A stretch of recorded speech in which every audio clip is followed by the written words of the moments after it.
Hi, it's Richard again, and this is day 3 of my video challenge, and I just wanted to talk a little bit about what the email prompt suggested, which was what challenges have you faced in your life, and what kind of obstacles did you overcome, and what did you find out on your way doing it, or some words to that effect. I'm not exactly sure I got that correct, but anyway, I remember back in the day before there was a lot of internet and technology, if you wanted to go see a good rock concert and have good seats, you would have to spend the night in front of the arena or venue, where the tickets were going to go on sale.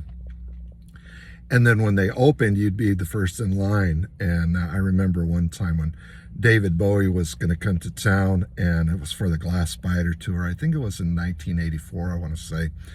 And it was one of those times, that I had done before, where we'd spend the night out in front of the venue and then get the tickets when the box office opened. So this was at Dodger Stadium, so it was a huge show, right? And back in those days, something I found out about David Bowie was that he would spend every penny that he made on his shows to create a theatrical performance using the cash that he made from the previous show.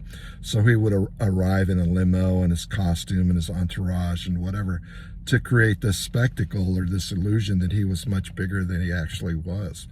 But it ended up really working out for him, evidently. But anyway, when I told my dad that I had got these tickets and I was going to go see David Bowie, he was like, why do you waste your time doing that, Richard? You're spending money on that, and those concerts they'll always be around, and you'll always get an opportunity to do that.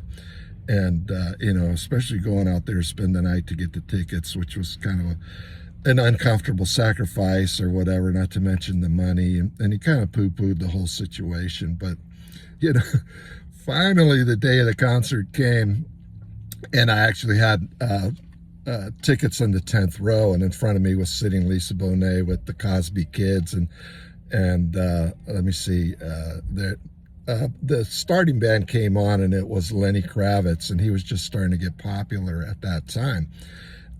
Lenny Kravitz just blew away his performance. It was just awesome, and I got to see him when he was a very young man and at the start of his career. And little did I know he was dating Lisa Bonet at the time, who was, obviously on the Cosby Show, and they were sitting in front of me along with Bobcat Goldthwait and other stars. So off to the left of me during that show, there was kind of this very tall light post that was shining the lights on the stage to create the theatrics or whatever. And I noticed somebody was scurrying up the pole. And as he got higher and higher and higher up the pole, I was like, wow, that looks kind of dangerous.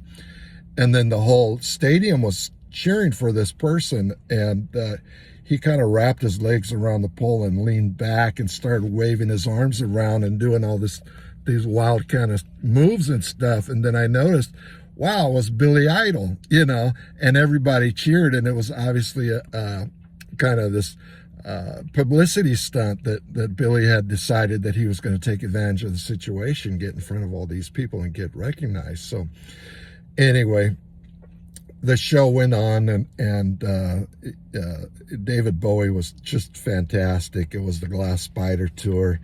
And there was this huge glass spider that stood over the stage like this big black widow full of lights, and David Bowie did his show underneath it. And I guess the moral of the story is that you have to put yourself in situations that might be a little bit uncomfortable and make the sacrifice to create the kind of life and the memories and the experiences that you want to live and keep, for your lifetime.